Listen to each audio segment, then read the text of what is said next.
Conservative leader Kemi Badenoch has held a one-to-one audience with the King, reviving an old convention of the monarch meeting with the new leader of the opposition. Charles welcomed Mrs. Badenoch in the grand 1844 room of Buckingham Palace on Monday morning for the one-off meeting. Mrs. Badenoch, who was elected Tory leader in November, was pictured grinning as the smiling King gestured and held his arms out wide at the start of their half-hour meeting. She is said to be the first opposition leader to have a formal one-to-one audience with a monarch in 19 years. A royal source said, "It was a convention that fell by the way in latter years of Her Majesty Queen Elizabeth's reign and seemed a courtesy to revive in the new reign. The tradition lapsed during Labour's years in opposition as the late Queen became older." The last opposition leader to be welcomed in a formal audience in the months after their appointment was David Cameron.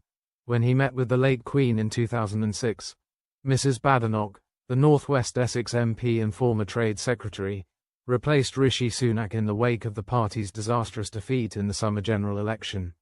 Known for her forthright views on issues such as gender identity and institutional racism, Mrs. Badenoch has described herself as a skeptic of net zero and is known for her anti-woke values. She is the first black woman to lead a major UK political party. The King and Mrs. Badenoch have met several times before, most recently at Charles's post-election reception for MPs at the Palace last week, and also in June 2023 at a King's Award for Enterprise reception, when Mrs. Badenoch